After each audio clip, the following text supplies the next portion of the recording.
This conference will now be recorded.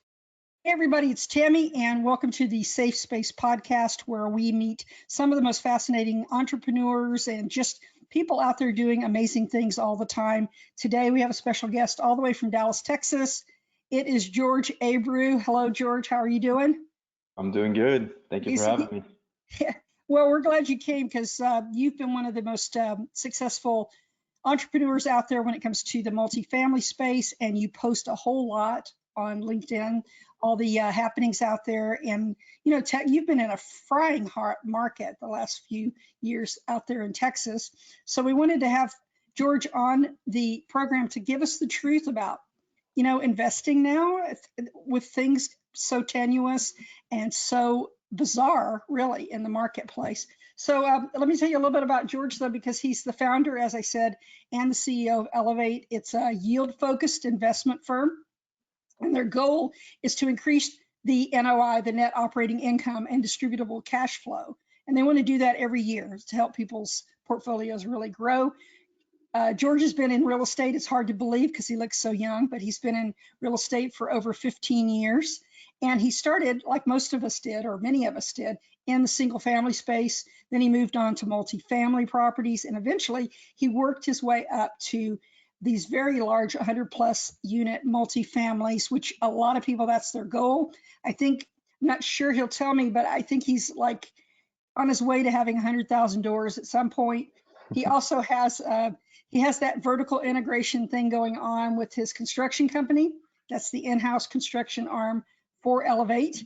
And together they have a lot of units. I can't even keep up with them anymore, but they've successfully exited. To me, this is the most important, the determinant of a successful multifamily investment company is that they have successfully exited out of over 1,400 of those units and have over $500 million in assets under management, which is very impressive. So thanks for coming on again, George.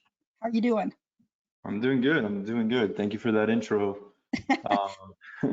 It's amazing success. It is. It is. So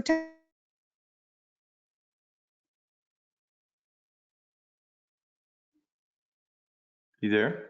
tell us a little bit about your background. How in the world did you ever fall into the real estate world in the first place? So I think I might have lost you there. do you hear me now? I certainly do. Yeah. So I just was Okay. saying what your story is as to getting into multifamily, how you came into it. Yeah, I think it started back in college. I was studying to be an electrical engineer. And midway through that, I kind of realized I didn't want to be an electrical engineer. I didn't want to be, in a cubicle and just pretty much working corporate America. I wanted to start something myself and wasn't quite sure what that was back then, but I started spending a lot of time in the library and doing some research and just looking up other successful individuals. And I kept running into real estate, whether they built their wealth that way or they made their money another way, but then put a lot of that into real estate. So that's when I started kind of digging in, and I kind of knew I wanted to go down that path. Eventually graduated with my electrical engineering degree, went to work for UPS in the engineering department, but at the same time, I was figuring out the real estate side of things, and eventually started doing enough deals on the side where I decided to quit my W-2 and start doing single family back then. Investments, I did everything from fix and flips, rentals, small multifamilies, holds, ground up. Eventually started my own construction company to bring it in house, and then started doing some ground up stuff. And like you mentioned, it was probably about 5 years ago I got introduced to large multifamily syndications and fell in love with the concept, and haven't looked back since. Just been focusing on multifamily. Should have by the end of this year acquired somewhere around 8,000 something units, and yeah, eventually I want to get to that 100,000 you mentioned. 100,000, that's a lot of units. So explain briefly for people that are just tangentially related to the real estate investing, or they're just getting into it. What is a syndication and how does that work? How do people get involved in those kind of things? What's the structure of a syndication, generally speaking? Sure. So a syndication is where to close on these properties, on these large multifamily apartments, you're going to need roughly, let's say, 20%. So, that could be if you're buying a $10 million apartment, you need to come up with $2 million. You can pool investors together, and that's the process of the syndication, and they can all invest and help you bring that 2 million to the deal.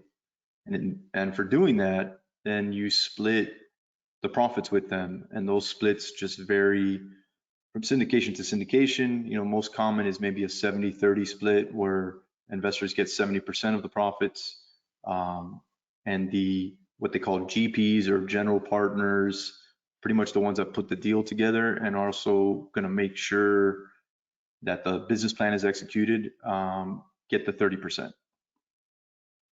That's Does that make perfect. sense? Yes, and sometimes these deals will occasionally also give the investor some monthly income as well. Is that correct? You can get some cash on cash, absolutely. From monthly to quarterly, just depends. A lot of the times they'll have a preferred return, which means the investors will get a certain, somewhere from 6 to 8% is on average. They get that first, let's call it 6% that property spits out on the cash flow. They get that, and it's not split till that is hit. Then it gets split between the GPs and the LPs, meaning general partners, and the investors are usually called LPs, which is limited partners. perfect. Well, I know that a lot of people are, trying to get into real estate, and I think most of these syndication deals are generally reserved for what they call accredited investors. Is that correct? Most of the time. Most of the times, I mean, if it's being marketed to the masses, it's going to be for accredited investors. There are some where you'll see when you're just marketing it to friends and family, then in that case, you can take a certain amount of what they call sophisticated investors, which is pretty much somebody that knows the risk and knows what they're doing, in other words. Somebody with a track record of maybe other alternative investments that kind of has the education that's necessary, right? And I think now they've even broadened it that if you are a financial services professional, that you would also qualify under that under certain circumstances as well as an accredited. Yeah, they have expanded it to allow, even I know one was, well, that one might have always been there. Like if you work for somebody that does this for a living, and then you can invest in their deals without being an accredited investor yourself. That's perfect. So a lot of people would be saying, okay, now how do you get to that point? And how does a person that's just, okay, so they want to do this, they want to make their fortune in real estate, but they're not at the accredited investor level. What do they do to get started? What's like the easiest route you tell people when they ask you this? I think important thing is to get your money working for you, right? In a savings account, in a CD, and something like that, it's going to be tough to really start producing the amount you need to be an accredited investor. So one way you could do it is on the active side, the GP side. There's a lot of different ways to come into a multifamily deal as a GP. The two most common ways are locating a deal. So if you learn what to look for, how to look for it, and then you locate a good deal, and you bring that to somebody else, like let's say Elevate, my company, that will be worth value there. And then you can begin to build your net worth doing it that way.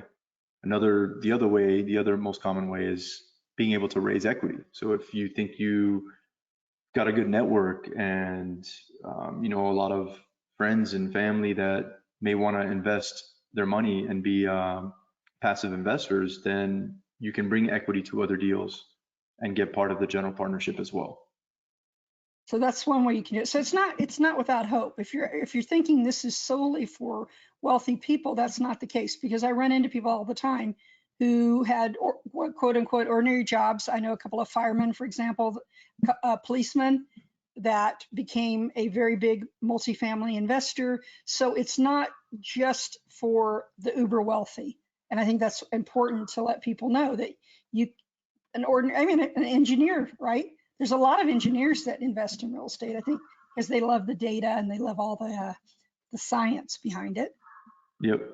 There's a lot of numbers to it. I mean, you're buying a business when it comes to multifamily. It's not like single family where you're just looking at comparables. It's really the more you drive the NOI in the apartments, the higher the value of the property. So when you're looking at these deals right now in this atmosphere, are you seeing that ground floor is kind of not where to be? Is it a value add situation right now? Should people be looking for properties that need to be fixed up or that might be pre-foreclosure, or what's your tactic right now? Because it's crazy out there. Look, and I know real estate is hyper local. I get that, but yeah, no, it's a crazy time for sure. The interest rates rising stresses a lot on these deals. Building that capital stack, including your debt, and then the investors, and however else you want to fill that, is very important. Right now, to me, in my opinion, it's not the time to buy a stabilized asset that is possibly on the top of the market. You want something that you can definitely build value onto and force that appreciation.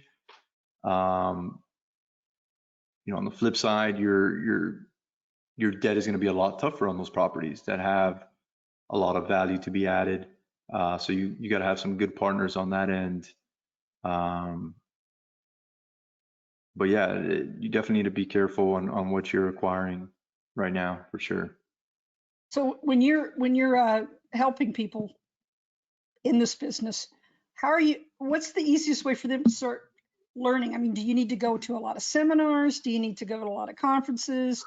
Or can you just find somebody out there to mentor you so you will know what to look for? Because right now, I mean, I understand the basics of what a good deal looks like myself, but it's very tough. You can easily get yourself in way over your head very, very fast. Agreed. I mean, I think the basics you can learn from podcasts, from books, YouTube. I mean, there's a lot of content out there. But when you get into like really analyzing these deals and what assumptions are being made in the underwriting that are realistic, at that point, I really do think it takes a coach, a mentor, to really help you on that end. Absolutely. You just can't do this alone because there are so many variables. And I know this because I did do some work with some of these syndicators, and I can't believe the amount of data that goes into making these decisions, the amount of even, boots on the ground where they're visiting, they're looking at all sorts of things especially on these value adds. And essentially what you just said, though, is basically you don't want to buy into something that's already maybe at the top of the market and doesn't have any room for improvement right now. You want to look for something that has potential so you can do rent increases or whatever you need to do. Correct. And there's a puppy in the background. Is that your dog? It is. My dog does that every time. I have the quietest dog in the world until I start podcasting, and then the dog decides that he's going to be a little devil. So yeah, anyway, this one is not quiet. So tell me a little bit about your company, though, and how you go about putting these deals together. What's your process? Yeah, so we have an analyst, right, that looks at our deals. He takes the first shot at the underwriting. We have a certain criteria that we want to meet. So we're only looking at 100 plus units in certain markets. Year built, we're starting to look at a lot more at newer builds and B-class assets versus the older C-class properties. So if something fits our criteria, then our analysts will underwrite it. We'll do a quick underwrite on it and without going too deep. And if the returns look decent on that, they'll share it with myself and my partner. If we like what we see, then we kind of do the next level where we start looking at some of the assumptions and the taxes, the insurance, even the payroll, property management. We'll start getting some of our vendors involved. We'll start sizing up the debt, maybe even send it to some of our vendors on the lender side, and really start putting hard numbers on that underwriting. And then if that looks good, we'll probably next step will be touring the property, put some eyes on it. If once we do that, we go back, kind of look at the numbers again, tweak anything that we might have seen. And then if that looks good, then usually we'll place an offer. So that's perfect. But what are you seeing now that, is of concern to you? Obviously all of us are concerned about the way the economy's going, and a lot of people are looking for safe harbor for their money. I don't even know if one exists at this point, but what are you seeing as far as, like, there may not be a lot of people may be at the edge of what they can pay, is what I'm seeing in some areas. There's not enough people maybe that can afford the rents that some of these places are going to have to charge. And I don't know, how is this impacting your business? Just, Texas was the red hot market, and I think it's going to be a hot market for a while longer. But, what are you saying? Is it going to be, we're not giving investment advice. I want to tell everyone out there now, we are not giving you investment advice. Of course, you're going to have to do your own due diligence. You're going to have to learn about these things, but there's got to be some what are the bright spots and the areas of concern, I guess, in this economy for you? Look, bright spots when it comes to multifamily is that the prices for single family have gone up so high that a lot of individuals are being forced to rent versus buy a single family. So we've got more people becoming renters, right? Then if you go to the right locations, you've got a lot of migration going on in certain locations. And with all that influx, then the rents continue to go up. Now, are they going to continue to go up 18%? No, that's just not sustainable, right? So we're definitely being conservative with our organic rent growth when we're looking at these deals. I have seen some investors being pretty aggressive on that end, and I think some locations are definitely going to be able to hold maybe 8%, 6%, something higher than your average. But we still wouldn't underwrite to that. So I do think there are some pros. Just on the flip side, though, as the rates continue to go up, you want to make sure you're not over leveraged on these properties with your debt. So if you've got a lower leverage debt, and then you're able to fill in the rest of that capital stack with something that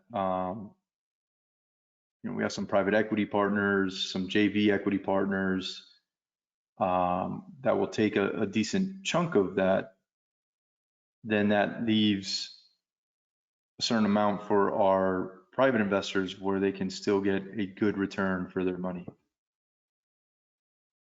So that's good. That's a good way to do it, because you don't want to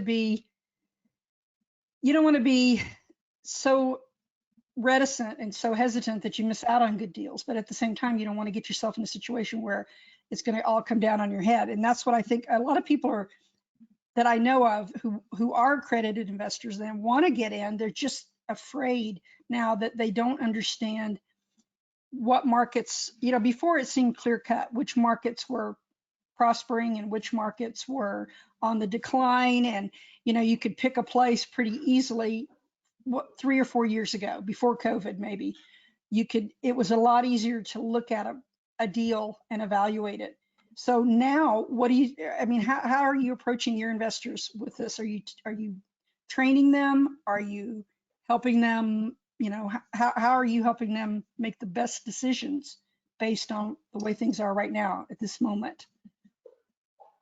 I mean, we're giving them the data, right? The research we've done on certain markets, why we like whatever market it is that we're going into, and why we see that there's still room for growth. Kind of like what you're saying, if a market's been hot for this long, like, can it continue to increase those rents? So, we're strong believers that the data tells you the story, right? So if my average household income in a certain area is pushing 100,000, and the data and the rents there are on average under market, then there's probably room to push those a little more, just by looking at what the average household income is. So I mean, that's what we try to do, right? And present that in an easy to understand fashion, not make it too difficult and too many numbers. And then let them decide from there, right? After they look at the data, and let them decide if they feel like they should move forward. Well, I know some of the other syndicators like Jake and Gino, they have the cathedral thinking. Would you consider yourself more of a long-termer, or what are you trying to do with these properties? Are you trying to hold them for 2 years, 3 years, 5 years, 10 years? Or are you thinking in the long term? Because I would say a lot of investors are sort of still of that flip mentality, even when they do the big deals.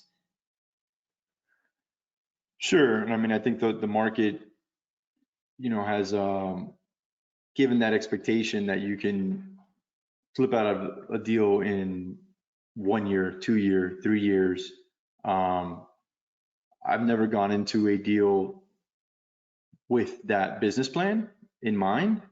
We have exited out of some deals that quickly, but that wasn't our business plan, and we were built to hold it longer if we had to.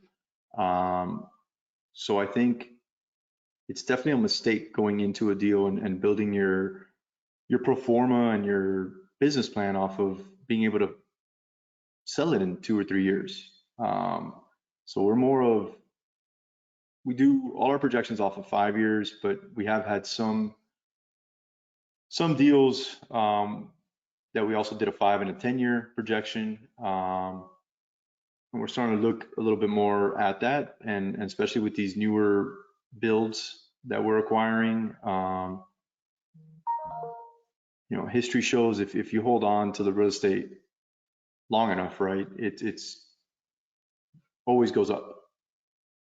It always goes up, and it has such magnificent tax advantages too. That's the other thing that a lot of people don't realize till they get into it. The tax advantages of multifamily real estate are just enormous, and that would be a whole program by itself.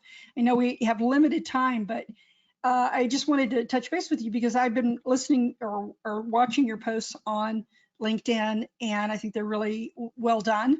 And I think that people who want to get into this space, or who have money but have never thought of investing in real estate, should hook up with someone like George at Elevate. And so if a person's an accredited investor and they're listening to this, what is the process for getting on your radar and hooking up with Elevate?